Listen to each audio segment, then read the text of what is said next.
사도신경으로 다 같이 신앙 고백합니다. 나는 전능하신 아버지 하나님 천지의 창조주를 믿습니다. 나는 그의 유일하신 아들 우리 주 예수 그리스도를 믿습니다. 그는 성령으로 잉태되어 동정녀 마리아에게서 나시고 본디오 빌라도에게 고난을 받아 십자가에 못 박혀 죽으시고 장사된 지 사흘 만에 죽은 자 가운데서 다시 살아나셨으며 하늘에 오르시어 전능하신 아버지 하나님 우편에 앉아 계시다가 거기로부터 살아있는 자와 죽은 자를 심판하러 오십니다. 나는 성령을 믿으며 거룩한 공교회와 성도의 교제와 죄를 용서받는 것과 몸의 부활과 영생을 믿습니다. 아멘. 5페이지 찬송합니다.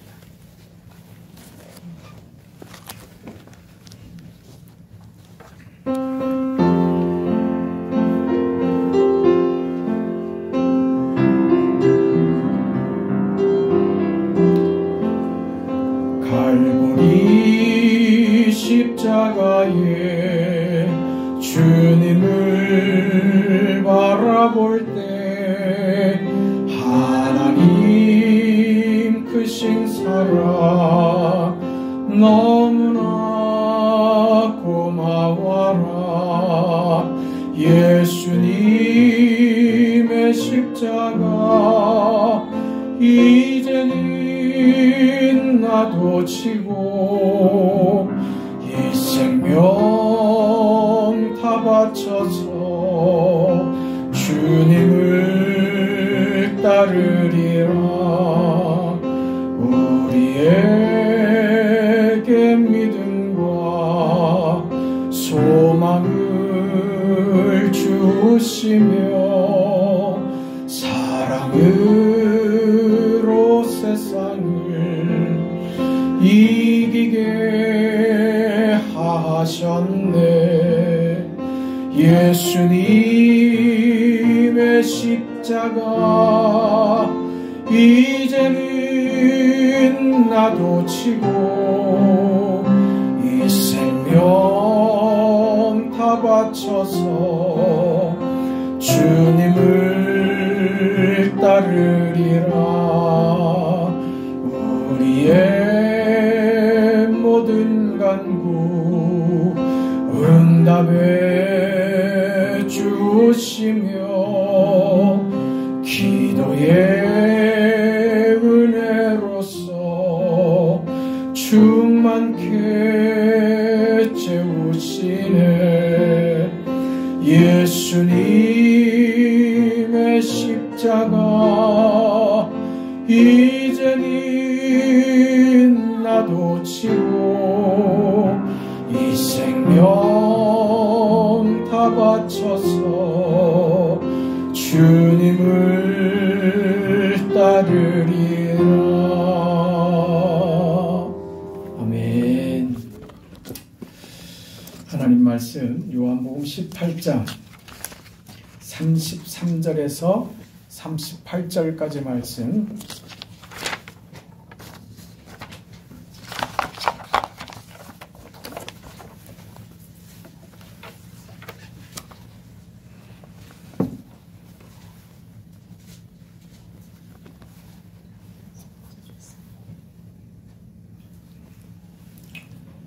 (33절에서 38절까지) 우리 다 함께 읽습니다. 이에 빌라도가 다시 관정에 들어가 예수를 불러 이르되 네가 유대인의 왕이냐? 예수께서 대답하시되 이는 네가 스스로 하는 말이냐? 다른 사람들이 나에 대하여 내게 한 말이냐? 빌라도가 대답하되 내가 유대인이냐? 내 나라 사람과 대제사장들이 너를 내게 넘겼으니 네가 무엇을 하였느냐? 예수께서 대답하시되 내 나라는 이 세상에 속한 것이 아니니라. 만일 내 나라가 이 세상에 속한 것이었더라면 내 종들이 싸워 나로 유대인들에게 넘겨지지 않게 하였으리라. 이제 내 나라는 여기 속한 것이 아니니라. 빌라도가 이르되 그러면 네가 왕이 아니냐? 예수께서 대답하시되 네 말과 같이 내가 왕이니라. 내가 이를 위하여 태어났으며 이를 위하여 세상에 왔나니 곧 진리에 대하여 증언하려 함이로라. 무릇 진리에 속한 자는 내 음성을 듣느니라 하신대 빌라도가 이르되 진리가 무엇이냐 하더라. 아멘.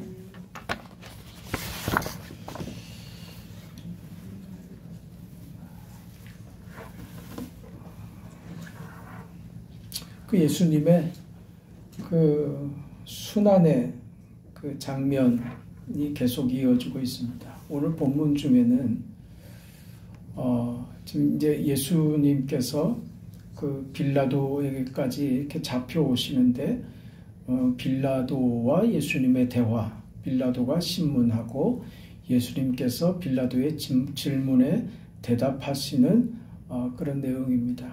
그 내용 중에 특별히 그 빌라도가 하는 말입니다. 진리가 무엇이냐? 진리가 무엇이냐? 라고 질문하죠.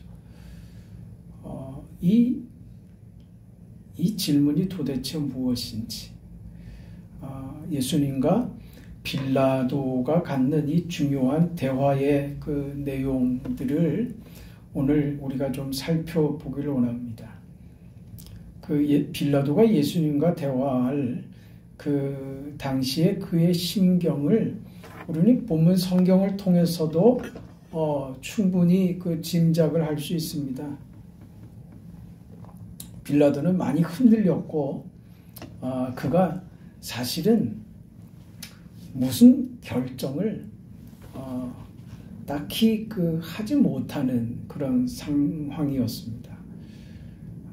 그 빌라도의 보고서라는 그 문서가 있습니다. 빌라도가 당시 황제였던 시저에게 보냈던 그 당시 자기가 관할하고 있었던 그 이스라엘의 그 문제에 대해서 그 당시 이스라엘 백성들과 그 예수님을 십자가에 달리고 하는 그런 그 시대의 그 정황들을 상당히 자세하게 기록해서 시저 황제에게 올렸던 그 보고서, 그 빌라도 보고서라고 하는 문서가 있습니다.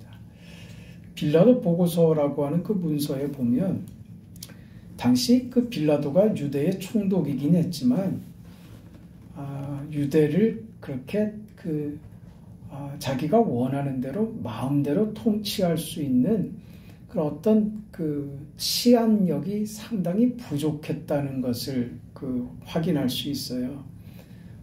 유대를 다스릴 만한 충분한 군대를 가지고 있지 않았습니다. 이 빌라도 보고서 안에 보면 여기에 대한 하소연이 계속 등장을 하고 유대인들은 참 좀 특별한 민족 아닙니까? 저들이 가지고 있는 어떤 민족주의의 성향들 때문에 그 로마에 대해서 호의적으로 그렇게 금방 순응하는 국민성이나 그런 분위기는 절대 아니었던 거죠. 그걸 통치할 만한 군사력도 부족하고 했기 때문에 빌라도는 여러 가지로 여러 가지 상황과 분위기를 늘 주의 깊게 살펴보지 않을 수 없었고, 그래서 늘 그는 시류에 편성하고 분위기에 따라서 그의 어떤 결정들이 달라지는 그런 정치력을 가질 수밖에 없었습니다.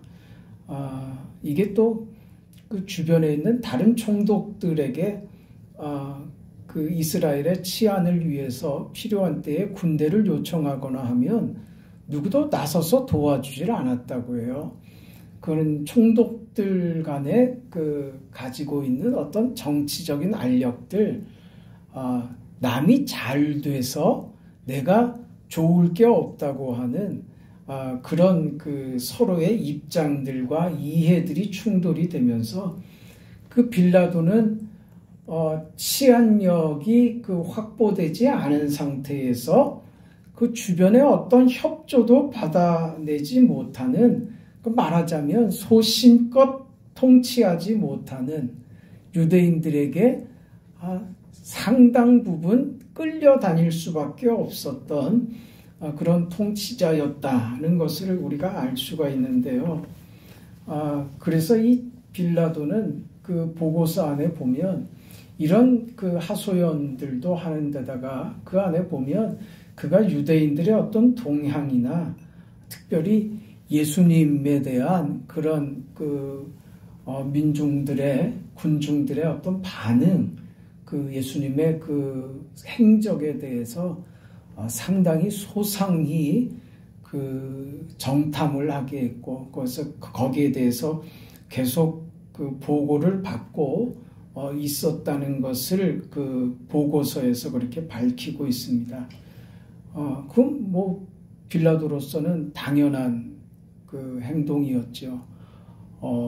군중들이 예수님을 따르니까 예수가 자신의 통치에 있어서 어떤 그 위협을 주는 그런 자가 아닐까 하는 그런 두려움이 있었고, 그 군중들이 그 예수의 어떤 그 도발적인 그 메시지에 그 로마를 향해서 어떤 그 반항과 저항을 그 가지고 오지 않을까 하는 그런 염려가 참 컸죠.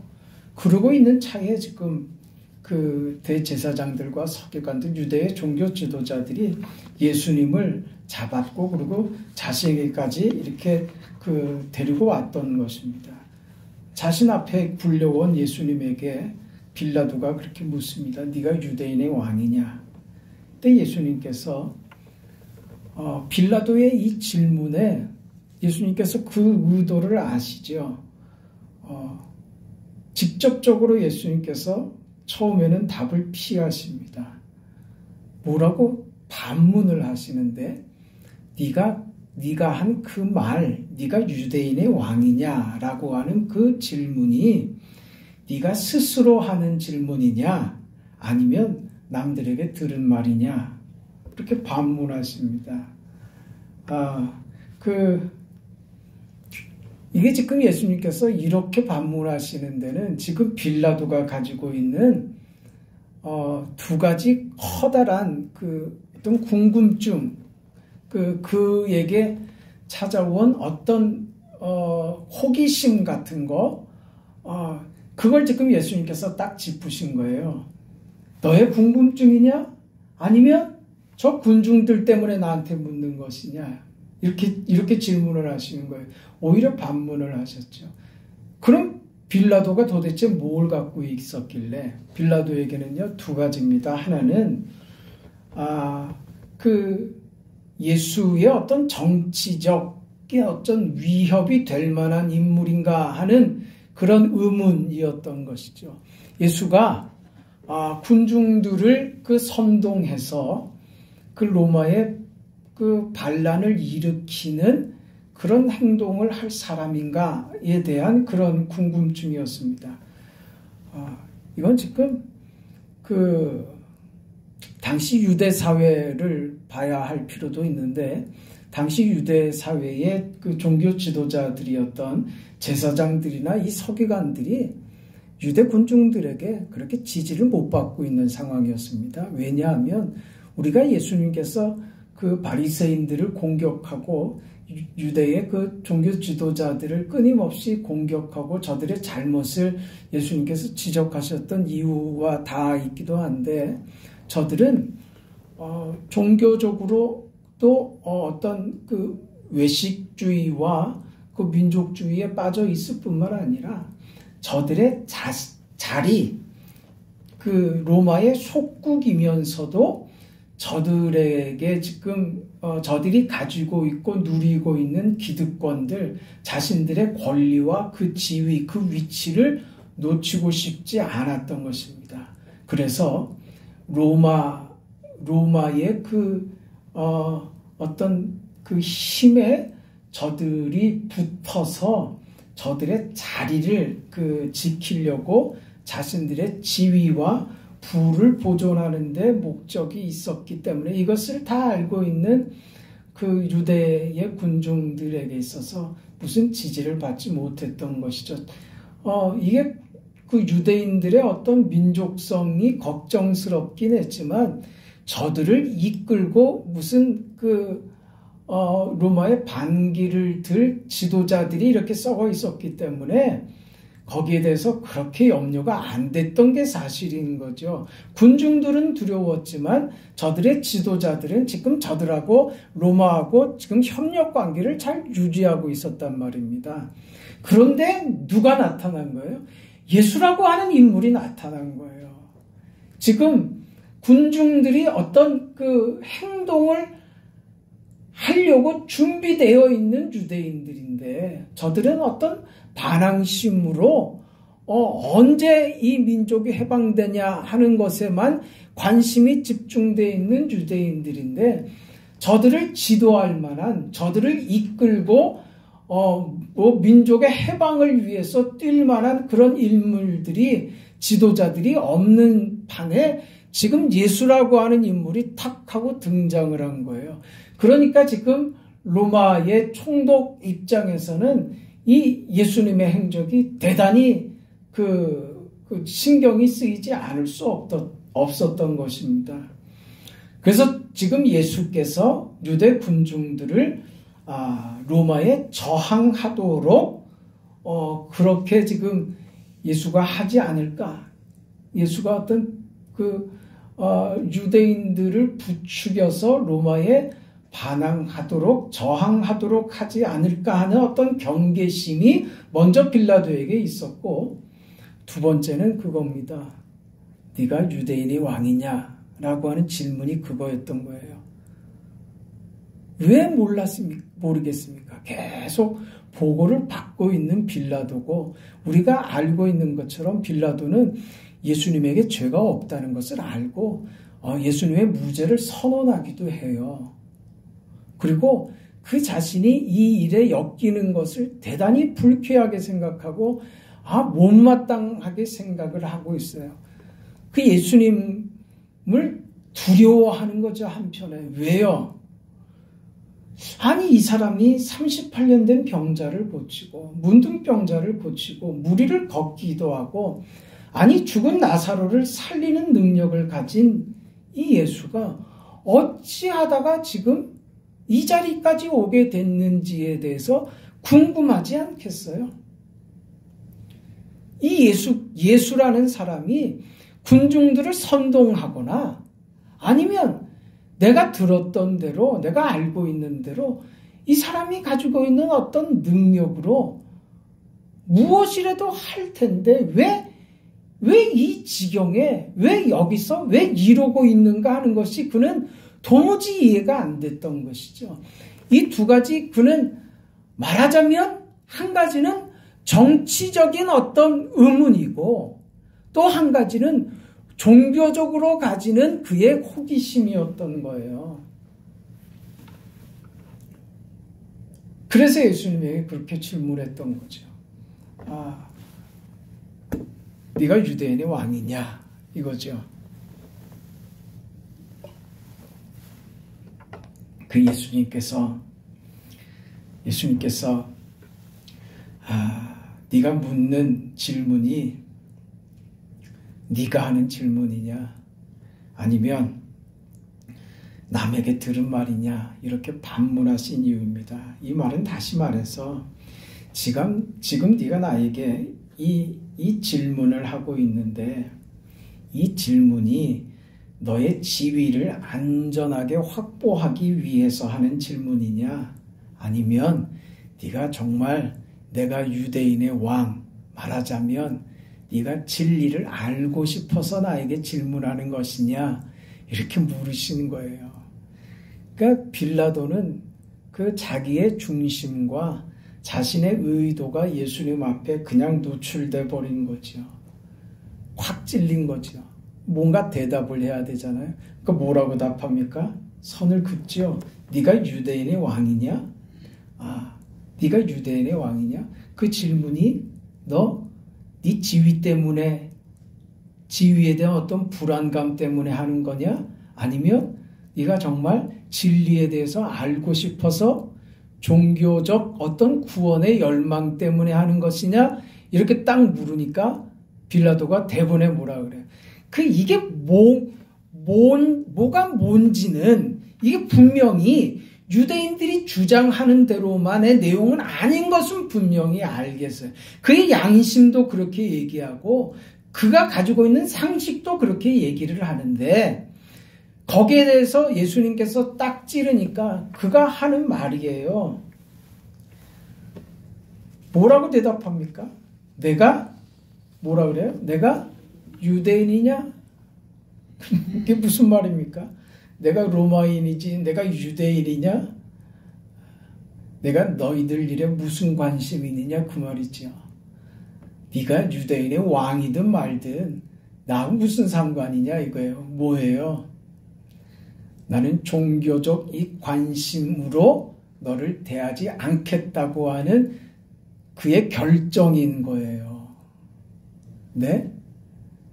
그게 정치적인 어떤 위기가 되는 상황에서 자신의 자리를 지켜야만 하는 정치인의 입장과 자연인으로서 구원이 뭔가, 저 사람이 하나님의 아들이라고 하는데 자칭 유대인의 왕이라고 하는데 저가 하는 말은 참으로 진리인가 하는 그 두 가지가 그에게 동시에 들어오는데 그는 동시에 들어오는 이 질문 앞에 대본에 뭐라고 반응해요? 내가 유대인이냐 이렇게 딱 끊어버리는 거죠. 단호하게 끊어버리는 겁니다.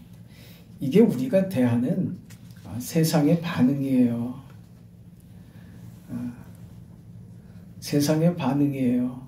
우리가 그 구원을 얘기하면요. 너나 잘 믿어라 그러죠. 너나 잘 믿어라. 나는 뭘 믿는다고요? 나는 내 주먹을 믿는다고 했어요. 그 말은 뭐 점잖게들 하겠지요. 예? 그런데 결론은 뭐예요? 너나 잘 믿어라. 나는 관심 없다. 나는 세상에 관심이 있지. 거기에 나는 아무 생각도 관심도 없다. 이게 세상의 반응입니다. 그만큼 빌라도의 마음이 세상적이었다는 거죠. 빌라도는 참 왔다 갔다 했습니다. 예수님을 놓으려고도 했고 자신의 정치적인 어떤 그 생명, 그 지위를 포기할 수도 없었던 겁니다. 제가 말씀드렸던 대로요. 이 상황이 뭐예요? 이게 지금 빌라도가 겪고 있는 딜레마인 거예요. 이러지도 못하겠고 저러지도 못하겠고 하는 거예요. 여러분, 내 딜레마 상황은요. 사실 우리 신앙인에게 있어서는 내가 그렇게 만드는 것이지 왜 이러지도 못하고 저러지도 못하느냐? 이러지도 못하고 저러지도 못하는 것. 그게 뭡니까? 그게 뭐예요? 그러지 않아요? 그런 일 많지 않습니까? 네? 이러지도 못하겠고 저러지도 못하겠고 하나님의 뜻과 나의 어떤 이익이 부딪히는 상황. 우리가 이렇게 얘기하면 그럼 당연히 하나님 뜻이죠. 그렇지만 현실 속에서 한번 부딪혀 보세요. 구체적인 현실로 한번 부딪혀 보세요. 그럴 때 우리가 저기 당황합니다. 그러면서 깜짝 놀래요. 뭐가 놀랐습니까? 그것 때문에 머리를 굴리고 있는 내가 보이는 거예요. 도대체 내가 이 정도밖에 안 됐나 하는 것을 보고 깜짝 놀라죠. 그 딜레마들이죠. 헤롯이 누굽니까? 세례 요한을 붙잡아 놓지요. 자꾸 자기를 공격하니까. 근데 사실은 세례 요한이 한 말이 틀린 말이 하나도 없습니다. 자기가 잘못한 건 알겠는데 그냥 눈 감고 모른 척 해주면 좋겠는데 다른 놈들은 아무도 뭐라 그러는 놈이 없어. 자기한테 그 권력 앞에서 누가 뭐라 그러겠습니까? 네? 지금 그 정치인들 하는 저 꼴 좀 보세요. 네? 그 안에 있을 때는 찍소리도 못하고 시키는 대로 다 하더니 공천 안 되니까 나와가지고 기자회견을 해가지고 뭐 인간도 아니니. 아니 그때는 몰랐어요. 그게 뭐예요? 다 자기의 이해관계들 때문에 뭔가 얻을 게 있기 때문에 말 안 하고 있었던 거지. 그건 죄 아닙니까? 우리가 가지고 있는 거예요. 다 그거예요. 그 안에서 딜레마지요.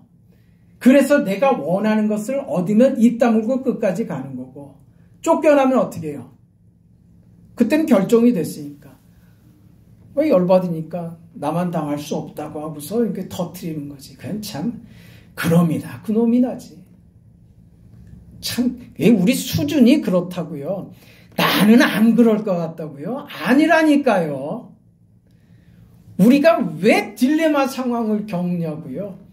헤롯이 그러는 거예요. 잡아가뒀어요. 그럼 뭐만 지금 생각한 거예요? 세례 요한이 자신을 향해서 공격하는 그 목소리만 딱, 그 입만 딱 틀어 막으려고 했던 거예요. 감옥에 가둬놓으면 이제 사람들한테 그 말을 못하게 될 테니 자기가 원했던 내용은 딱 거기까지예요. 그런데 자기 딸이 자기 생일날 그 뭘 원해요? 헤롯의 목을 원합니다. 이 딱 이렇게 나오잖아요. 이게 딜레마인 거예요. 이게 그 딸의 소원을, 딸의 청을 들어주지 않으면 뭐가 문제가 돼요? 자신의 왕의 권위가 무너져 버리는 거예요. 딸의 소원을 들어주고 안 들어주고 문제가 아니라, 딸의 문제가 아니라, 딸이 삐지고 딸이 속상하고 그 문제가 아니에요. 자신이 원하는 대로 해주겠다고 자신이 약속을 했단 말입니다. 사람들 앞에서. 그게 왕의 권위로 허락한 약속이란 말이에요. 근데 그걸 안 들어주면 헤롯 왕은 뭐가 돼요? 왕의 권위가 무너져 버리는 거예요. 안 들어줄 수가 없는 거죠. 그런데 그는 세례 요한이 잘못됐다고 생각하지는 않는 사람이에요. 그저 자신의 이해관계 때문에 잡아뒀을 뿐이지 설마 이런 현실이 벌어지리라고는 상상도 못했죠. 근데 벌어졌습니다. 그 말씀드렸죠. 네, 딜레마가 왜 생긴다고요? 우리 죄 때문에 생긴다니까요. 우리 죄 때문에 내가 딜레마를 겪는 거예요. 그럼 여러분 어떻게 해야 돼요? 옳은 게 무엇인지는 알죠. 옳은 것은 어떤 거예요? 요한을 살려주는 것이죠. 대신 자신의 왕의 어떤 권위는 정말 떨어지지.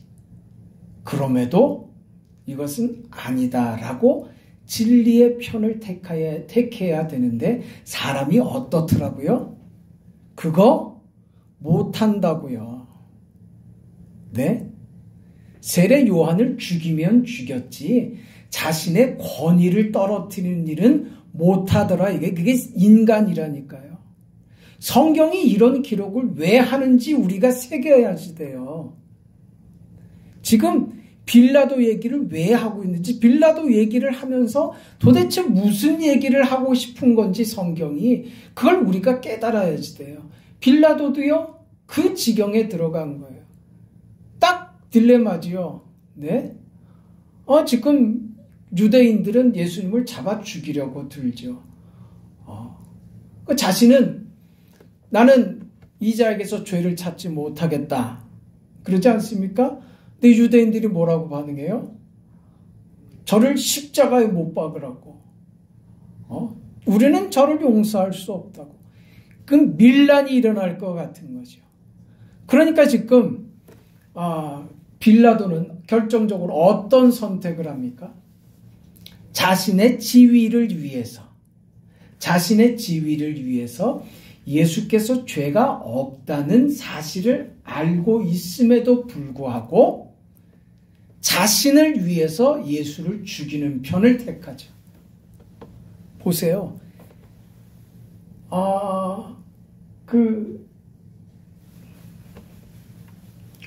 뭐라고 했습니까, 지금? 뭐 얘기했었죠? 아니 지금 그걸 무슨 어디로 지금 이어갔잖아요. 딜레마 속에서 사람들이, 죄인들이 늘 어떤 결정을 하더냐 말이에요.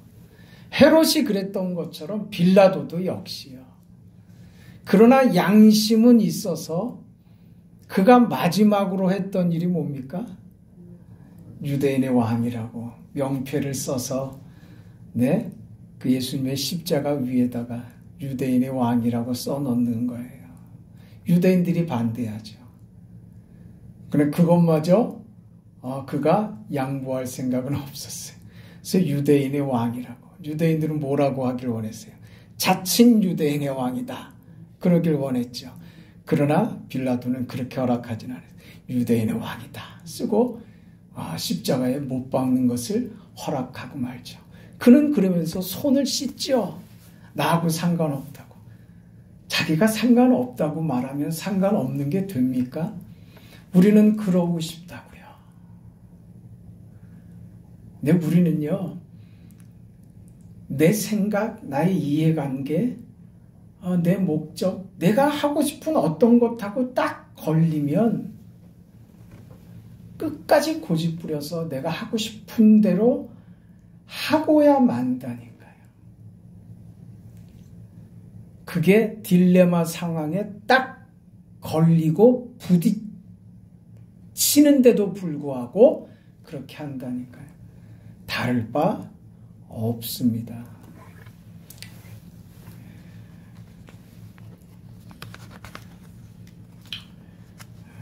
우리가 지금 그 성경에서 가지는 그 어떤 결론적인 그 이야기를 잘 찾아야 됩니다. 빌라도가 지금 손을 씻었다. 그는 예수님의 죄를 발견하지 못했고, 자신으로서는 어쩔 수 없었다. 나로서는 불가항력이다.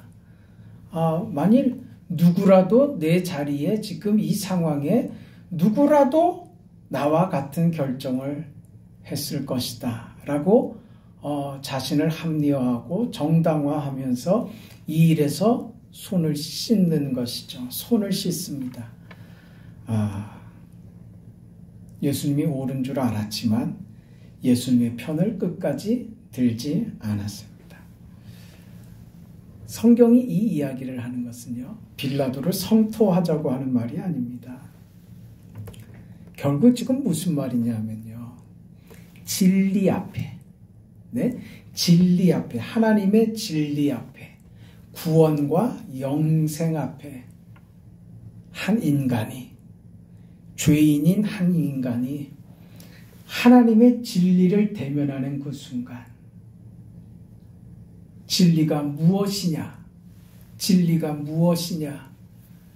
그러면서 끝내는 거예요. 진리가 무엇이냐라고 예수님에게 묻기는 하지만 그가 예수님의 대답을 들으려고 하지는 않습니다. 그 내용 한번 볼까요? 우리가 읽은 본문입니다. 37절 내용 보면 빌라도가 이르되 그러면 같이 한번 읽죠. 37절 38절 빌라도가 이르되 그러면 네가 왕이 아니냐. 예수께서 대답하시되, 이때는 예수님께서 바로 대답을 하십니다. 뭐라고요? 네 말과 같이 내가 왕이니라. 내가 이를 위하여 태어났으며 이를 위하여 세상에 왔나니 곧 진리에 대하여 증언하려 함이로라. 무릇 진리에 속한 자는 내 음성을 듣느니라 하신데, 빌라도가 이르되 진리가 무엇이냐 하더라. 그리고 이어서 한번 보세요. 이 말을 하고 다시 유대인들에게 나가서 이르되 나는 그에게서 아무 죄도 찾지 못하였노라. 진리가 무엇이냐? 라고 빌라도가 물었습니다. 그리고요, 뭐가 이어집니까? 끊어지죠. 끊어져요. 무언가 이건 아니다 하는 것은 알겠지만 그 자리로 결코 가지 않더라. 이게 지금 빌라도를 통해서 성경이 우리에게 하고 싶은 얘기예요. 그 죄인이 하나님에게 구원을 향하여 진리와 영생과 그 생명에 대하여 스스로 찾아가지 않는다 말이에요. 그 진리가 자신 앞에 대면하고 있는데도 불구하고 유대인의 왕이요 만왕의 왕이신 내 나라는 여기에 속해 있지 않고 하늘에 속했다고 하시는, 네가 말하는 대로 내가 왕이다라고 하시는 만왕의 왕 대신 예수 그리스도를 직접 대면하면서도 진리를 깨닫는 자는 내게로 나오리라고 하시는 이 진리를 알지니라고 하시는 주님의 말씀 앞에서도 그는 진리에 대하여 진리가 무엇이냐 하고서는 그대로 그쳐버리고 마는 것입니다. 무슨 지적이냐 하는 것이죠. 무지하더라 그 말입니다. 세상은, 인간은 자신의 죄에 대해서, 구원에 대해서, 영광과 구원과 영생과 하나님의 진리에 대해서 무지하더라. 찾아갈 수 없는 것이다 이겁니다. 우리 요한복음 시작부터 지금까지 계속해서 보아오는 것입니다.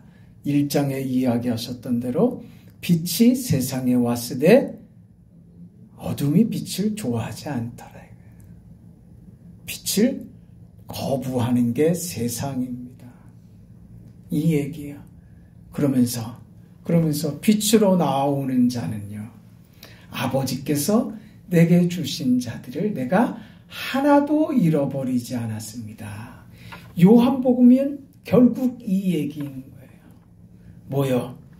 생명이 되신 예수께서 인간의 몸으로 이 땅에 오셨습니다. 그것은 말씀이 육신이 되어 오신 것입니다. 이것은 마치 어두운 세상에 빛으로 찾아오신 하나님의 임재와 같습니다. 그런데 빛으로 찾아오신 하나님 앞에 어두운 세상이 빛을 미워하더라 그 말이죠. 그래서 예수님이 오실 때부터 시작해서 지금 십자가에 죽으시는 모든 순간까지 세상은 예수를 밀어내려고 했죠. 예수를 죽이는 자리로 끌고 갔죠. 밀어냈죠. 결국 예수께서는 저들이 미는 대로 밀려서 십자가에 죽음을 받아들이십니다. 그것을 오늘 성경은 요한복음 뭐라고 얘기하는 거예요? 저들이 밀어낸 것 같지만 사실은 예수님께서는 처음에 계획하신 대로 아버지의 뜻을 이루기 위하여 이 땅에 오셨고 그렇게 사셨고 아버지의 뜻을 이루기 위하여 십자가에 죽으셨다. 이 말을 하고 싶으신 거죠. 그러면 이 구원은 누구에게 임하는가? 세상은 스스로 이 빛을 찾아가지도 않고 이 빛을 봐도 빛을 미워하고 빛을 받아들이지 않더라. 이 말 끝까지 하는 거죠. 다만 빛을 받아 구원에 이르는 자들은 어떤 자들이더라? 아버지께서 내게 주신 자들은 하나도 잃어버리지 않았습니다. 이게 지금 복음인 거예요. 우리가 받은 구원이 무엇인지 이 자리에서 지금 우리는 생각해야지 돼요. 우리가 변한 것 아닙니다. 하나님께서 예수 그리스도의 십자가로 우리에게 찾아오셔서 우리를 변화시켜 주신 것입니다. 오늘 우리가 이 자리에 지금 있는 거는요, 변화돼서 있는 것이고요. 믿습니까? 네. 그게 지금 우리의 감사할 조건이 되는 거죠. 우리는 이 은혜를 받은 사람들입니다. 빌라도 보세요. 내가 빌라도와 뭐 다를 것 같다고요? 아니요. 다를 거 한 가지도 없는 사람입니다. 우리의 본성은 빌라도 아니라 누구도 다 똑같습니다. 우리는 은혜 받은 자들입니다. 변화 받은 자들입니다. 빌라도는 예수님의 십자가를 어리석은 짓으로 봤습니다. 그럴 수밖에 없는 게 그는 육에 속한 자였기 때문입니다. 고린도전서 2장 14절에 보면 육에 속한 사람은 하나님의 성령의 일을 받지 아니하나니 저희에게는 미련하게 보임이요 또 깨닫지도 못하나니 이런 일은 영적으로야 분변함이니라. 육에 속했느냐 영에 속했느냐 다르다니까요. 예수님의 비유의 말씀 기억하고 계시죠? 예수님께서 천국에 대해서 비유로 말씀하실 때 제가 그 설교를 주일에 했던 기억이 나는데 반석 위에 지은 집과 그 모래 위에 지은 집은요, 집을 내가 얼마나 열심히 지었느냐의 문제라고요? 아니라고요. 믿음으로 내가 얼마나 열심히 행했느냐를 얘기하는 게 아니라고요. 우리가 이 땅을 누구나 열심히 살지. 예수를 믿는 사람이나 믿지 않는 사람이나 누구나 열심히 믿죠. 그리고 열심히 살죠. 그러나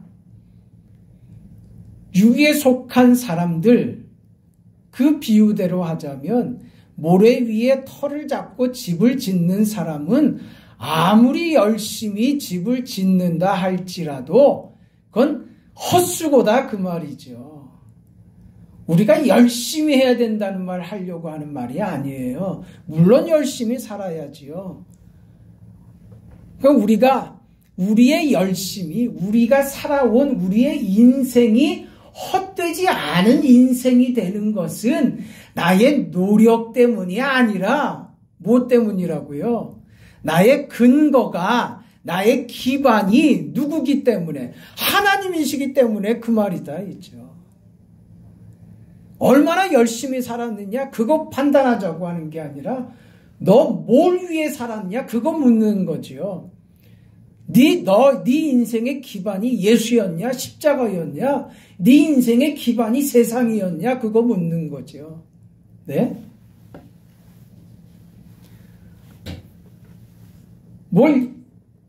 이렇게 하면 내 인생이 좀 더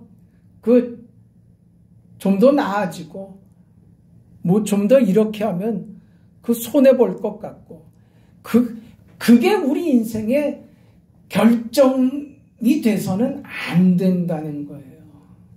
내가 지금 어디에 털을 박고 있는지, 내가 지금 어디에 서 있는지, 내가 지금 도대체 뭘 생각하고 있는지, 내가 지금 이 생각을 어디서 하고 있는지, 내가 지금 도대체 무슨 마음으로 이 자리에 있는지 그게 중요하다는 거예요. 노력과 열심은 그 다음 문제예요. 그게 지금 반석 위에 집을 짓느냐 모래 위에 집을 짓느냐 그거였고, 또 마찬가지로 좋은 열매는요 어디서 열려요? 좋은 나무에서 열리는 거라고요. 포도나무에서요 배가 열리지 않는 법입니다. 포도나무에서는 포도 열매만 맺는 거예요. 왜요? 가지 때문이 아니라 나무 때문에 그렇다고요. 나무 때문에. 그러니까 우리가 어디에 붙어 있느냐 하는 것이 중요한 것이지, 내가 얼마나 많은 열매를 맺었느냐 하는 것이 중요한 것이 아닌 것이단 말이에요. 우리가 이것을 자꾸 놓친다고요. 뭘 지금 얘기하는 거냐 하면, 자꾸 내 인생의 기반과 기초와 내 생각과 내 결정을 뭐에 기반을 두고 하느냐 그 말이에요. 자꾸 내 것을 가지고 기반을 둔단 말이죠. 자꾸 여기서 이렇게 하면 뭐가 더 잘 되는 것이고, 그게 내가 좀 더 나에게 도움이 될 것 같고, 그걸 무시하는 것이 아니라 내가 도대체 어디에서 무엇 때문에 어떻게 이 생각을 하고 있느냐 하는 것이 더 중요하다고요. 그렇다면 어디로 간다고요? 딜레마를 겪는다니까요. 딜레마 겪으면 그때는 그러면 나는 그 정신 차리고 그 바른 선택을 나는 할 수 있을 겁니다. 그런다고요? 천만의 말씀이요. 그 자리까지 간 건요, 내가 져버린 거예요. 내가 정신을 넋을 놔버린 거예요. 그러니까 그 자리에 가 있는 거예요. 여러분, 우리가 사는 것은 그런 딜레마로 빠지는 게 아니라요. 말하자면 요셉이 감옥에 갇혀서 그가 정말 도대체 이게 뭔지 하는 순간은 그건 딜레마 아니에요. 내가 도무지 내 잘못이 없는데 내가 하나님 뜻대로 산다고 했는데 왜 하나님 제가 이렇게 정신없는 경우를 내가 도대체 어떻게 해야 될지 모르는 지금 이 상황을 제가 왜 겪어야 합니까? 라는 질문을 하나님에게 던지는 그 상황하고 딜레마의 상황은 전혀 다른 거예요. 딜레마는 뭐 때문에 겪는다고요? 내 욕심이요, 내 생각이요, 내 죄가 나를 몰고 간 자리가 딜레마고요. 믿음으로 살려고 애를 썼는데도 정말 곤란한 지경에 딱 빠질 때는요, 그건 전혀 다른 내용이에요. 이때는요, 정말 모르겠는 거예요. 정말 모르겠는 거예요. 정말 모르겠는 이 상황을 이 딜레마 상황으로 가지고 가지 말라고요. 거기서 자꾸 인간적인 이게 안 되니까 그러면 막 이렇게 뭘 만들어 갖고 무슨 결론을 내려고 하면 그건 믿음도 뭣도 아무것도 아닌 거예요. 그 자리는 무슨 자리예요? 그 자리는요. 요셉이 처한 그 자리는 무슨 자리예요? 억울한 자리. 정말 뜻한 대로 되지 않았던 자리. 속상한 자리. 정말 예상치도 못하게 아무 이유 없이 애매하게 고난을 당하고 이건 왜 하나님 내가 이런 일을 겪어야 합니까? 하는 그 순간 말이에요. 그때는요. 누구의 소리도 들으면 안 되는 자리인 거예요. 그건 내가 상황을 생각하고 골똘히 헤매고 그럴 시간 아니라고요. 제발. 무슨 시간이에요? 들어야 하는 시간이에요. 하나님의 음성을 들어야 하는 시간이고 그 시간은요. 가만히 기다려야 돼요. 기다리라고요. 기다려요. 기다리면서 뭐 하라고요? 주님의 음성이 들리기를 기다리는 거예요. 근데 이게 우리가 쉽지가 않아. 이게 쉽지가 않아. 기다리셔야 돼요.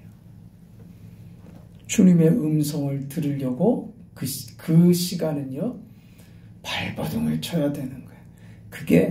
그게 요셉이 감옥에 갇혀서 정말 정신이 나가 있는 그 상황인 거예요. 그가 할 수 있는 것 한 가지밖에 없어요. 하나님께 소리 지르는 거예요. 하나님, 도대체 이게 뭡니까? 그게 뭐예요? 그게 기도예요. 하나님, 도대체 이게 뭡니까? 저는 도대체 모르겠습니다. 뭐가 잘못된 겁니까? 하나님, 왜 이런 일이, 하나님의 계획이 무엇인지 저는 도대체가 모르겠습니다. 저 잘못하면 저 여기서 정말 낙심할지도 몰라요. 하나님. 그러고 싶지는 않아요.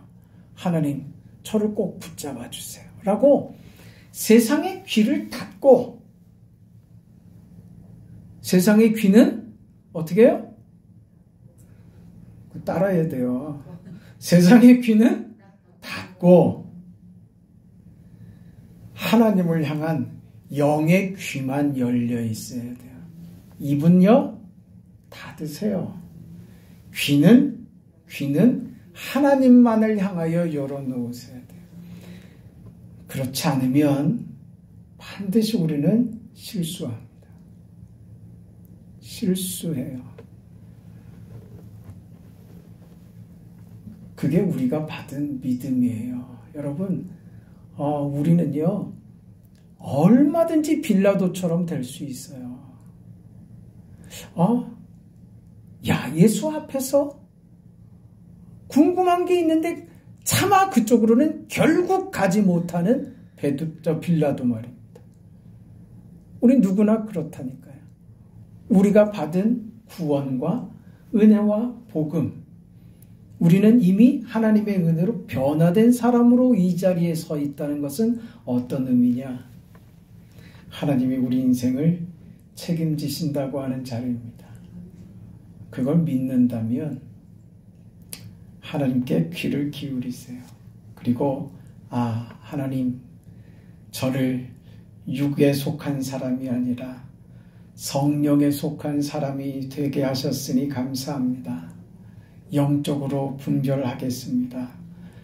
육신으로 바라보면 엉뚱한 것만 나타나고 세상의 것이 기쁨이 되어버리는 허황되고 허탄한 인생이 될 뿐이라는 것을 알게 하여 주시고, 제가 받은 이 구원과 제가 받은 이 진리를 가슴에 품고 하나님이 하시는 말씀을 겸손하게 엎드려서 들을 수 있는 그런 종이 되게 해달라고. 주께서 나를 위하여 이 십자가를 지기까지 하시는데 오늘 나의 음성을 듣지 않으시겠습니까?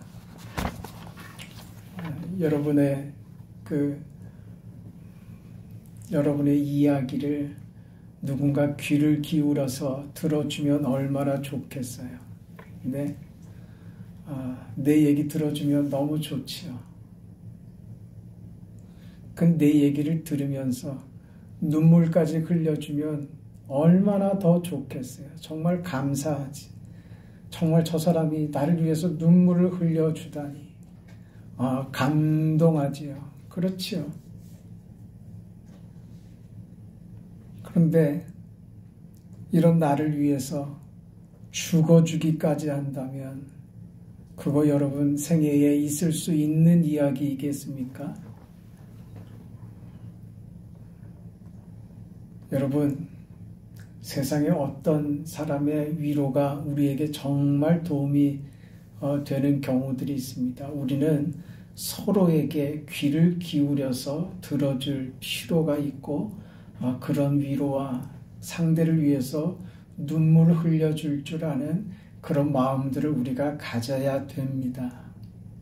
그러나 여러분, 우리가 먼저 명심해야 할 것은 하나님께서 먼저 우리의 소리를 들어주신다는 사실이고, 나를 위하여 눈물 흘리시는 주님의 마음을 이해해야 될 것이라는 사실이고, 아니, 나를 위하여 십자가에 죽으신 주님께서 나를 위하여 무엇을 아끼시겠느냐 하는 사실로 우리는 나아가야 됩니다. 그 자리 갈 때, 그때 드디어 여러분 보게 될 거예요. 그때 드디어 여러분의 눈에 보이게 될 거예요. 하나님의 선하신 뜻과 사랑이 많으신 나의 아버지께서 나를 좋게 하시는 귀한 은혜를 가지고 계셨구나 하는 사실을 알고 우리 인생의 현실이 감사로 다 바뀌어 버릴 겁니다. 그렇게 변화된 인생, 복된 인생, 그게 우리가 받은 인생입니다. 거룩하시고 자비하신 영광의 하나님, 은혜와 사랑을 감사드립니다. 우리는 빌라도가 품었던 그 궁금증들과 그가 가지고 있었던 어떤 정치적인 지위 때문에 그가 구원과 예수와 상관없는 육에 속한 자로서 그의 생을 그렇게 마쳤던 것을 보면서 은혜가 우리에게 이렇게 주어지고 빌라도와 다르게 나의 인생에 이 변화와 이 은혜와 구원과 사랑이 나의 것이 되었다는 사실이 얼마나 위대하고 얼마나 기가 막힌 일인가 하는 사실을 하나님 앞에 감사로 고백합니다. 이제 우리가 세상을 살면서 바른 믿음으로 하나님의 음성을 듣고 하나님이 기뻐하시는 나의 삶을 나를 복되게 하시려는 하나님의 뜻을 깊이 깨달아서 그 인생을 복되게 살아가는 우리 모두가 되도록 하나님 축복하여 주시옵소서. 사랑하는 성도들 영육 간에 강건하게 붙잡아 주시고 바라옵기는 믿음에 믿음을 더하셔서 영에 속한 자들로서 육신의 것을 따르지 않고 육의 것 생각지 않고 영으로만 성령으로만 사는 성도들 다 되게 하여 주시옵소서. 늦은 밤 돌아가는 발걸음을 복 주시고 안전케 하시옵소서. 예수님의 이름으로 감사하며 기도합니다. 아멘. 하늘에 계신 우리 아버지여, 이름이 거룩히 여김을 받으시오며 나라가 임하시오며 뜻이 하늘에서 이루어진 것 같이 땅에서도 이루어지이다.